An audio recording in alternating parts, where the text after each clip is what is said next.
ఎన్నికల ప్రక్రియ మొదలైనప్పటి నుంచి అనేక బదిలీలు జరుగుతున్నాయి. అయితే ఇప్పుడు జరుగుతున్నటువంటి బదిలీలు చూస్తే ఒక వివక్షపూరితంగా జరుగుతున్నాయి అనేటువంటిది స్పష్టంగా కనిపిస్తూ ఉంది. వాస్తవంగా ఎలక్షన్ జరిగిన తర్వాత జరిగినటువంటి హింసలో 3 జిల్లాలు ఇన్వాల్వ్ అయ్యి అక్కడ హింస జరిగిందని పోలీస్ అధికారులను ఎస్పీలను మార్చారు, సస్పెండ్ చేశారు. కానీ కేవలం నరసరావుపేట పల్నాడు కలెక్టర్ శివశంకర్ను మాత్రం ట్రాన్స్ఫర్ చేయడం జరిగింది. మిగిలిన అనంతపూర్ కానీ తిరుపతి కానీ చేయలేదు.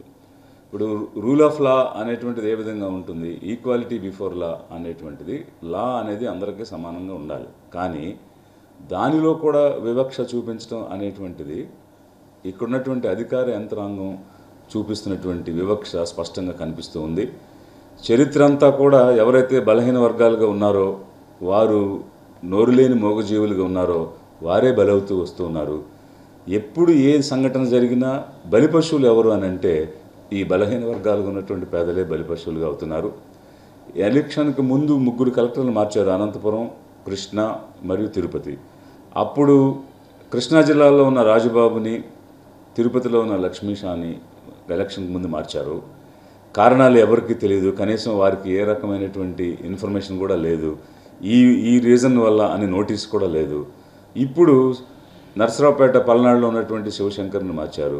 అతనికి కూడా ఎలాంటి నోటీసు లేదు, కనీసం ఏం జరిగింది అని అడిగిన వారు లేరు.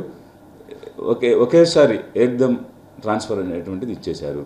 అంటే ఎప్పుడు ఏ విషయం జరిగినా బలి చేయడానికి ఓన్లీ ఎస్సీ ఎస్టీ ఆఫీసర్సే ఉంటారా? ఒక ఐఏఎస్ స్థాయిలో ఉన్న అధికారులకే రక్షణ లేకపోతే ఇక మామూలు వ్యక్తులు, మామూలు అధికారుల పరిస్థితి ఏముంటుంది? అడిగేవారు లేరు, ఏం చేసినా కూడా చెల్లుతుంది అనేటువంటి విధానంతో ఈ వివక్షపూరితమైనటువంటి అధికార యంత్రాంగం నడిపిస్తున్న తీరు. ఎన్నికల సంఘం ఏం చెప్తుంది? చీఫ్ సెక్రటరీ ఇచ్చిన రిపోర్ట్ని ఆధారంగా చర్య తీసుకున్నామని చెప్తున్నారు. మరి మీరు రిపోర్ట్ ఇచ్చేటప్పుడు ఎవరు ఏమిటి అనేటువంటిది, ఎవరి పాత్ర ఎంత అనేటువంటిది చూడాలి. చూడకుండా ఆనాడు రాజబాబుని, లక్ష్మీషాని, ఈరోజు శివశంకర్ని మీరు మార్చిన 4 కలెక్టర్లో 3 ఎస్సీ ఎస్టీలే ఉన్నారు. ఇంత వివక్ష ఏమిటి? 76 సంవత్సరాల స్వతంత్రం తర్వాత కూడా.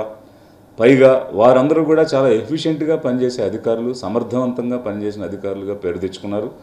పల్నాడు జిల్లాలో అయితే శివశంకర్ అనేటువంటి ఐఏఎస్ ఆఫీసర్ ప్రజలకు దగ్గరగా ఉంటూ, పేదలకు దగ్గరగా ఉంటూ అనేక విప్లవాత్మకమైనటువంటి రిఫార్మ్స్ను తీసుకొని వచ్చి పనిచేస్తూ ఉన్నాడు. గత 2 సంవత్సరాలుగా చాలా చక్కని పేరు సంపాదించుకుని పేదలకు అనేక రకాలైనటువంటి కొత్త కార్యక్రమాలు తీసుకొచ్చారు, ప్రభుత్వ కార్యక్రమాలే కాకుండా. అలా ప్రజల మనల్ని పొందిన వ్యక్తి మీకు నచ్చటం నచ్చకపోవటం అనేటువంటిది కాదు కదా చూడాల్సింది. ఆఫీసర్ యొక్క ఎఫిషియన్సీని కదా చూడాలి. అంటే ఇన్నాళ్ళు అడిగేవారు లేరు, ఏం చేసినా చెల్లుద్ది అని అనుకునే విధానంగా నడిచింది చరిత్ర అంతా 76 సంవత్సరాలుగా. ఇక మీదట అలా జరగదు. అడిగేవాడు వచ్చాడు. పేదల కోసం, బలహీన వర్గాలకు రక్షణగా నిలబడటానికి లిబరేషన్ కాంగ్రెస్ పార్టీ వచ్చింది. కాబట్టి రాబోయేటువంటి రోజుల్లో ఏ వివక్షను కూడా మేము ఒప్పుకోము.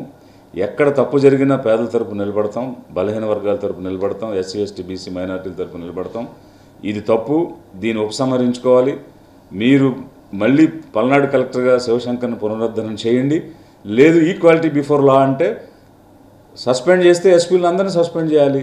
ఒకరిని సస్పెండ్ చేయటం, ఒకరినేమో ట్రాన్స్ఫర్ చేయటం, ఇంకొకరినేమో ట్రాన్స్ఫర్ చేయటం, మిగిలిన వదిలేయటం. అలా కుదరదు. మీరు న్యాయబద్ధంగా వ్యవహారం చేయండి.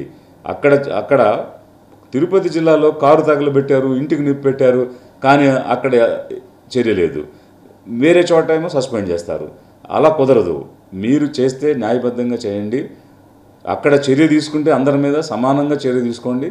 లేదంటే దాన్ని మళ్ళీ పునరుద్ధరణ చేయండి. శివశంకర్ని మళ్ళీ పల్నాడు కలెక్టర్గా పునరుద్ధరణ చేయండి.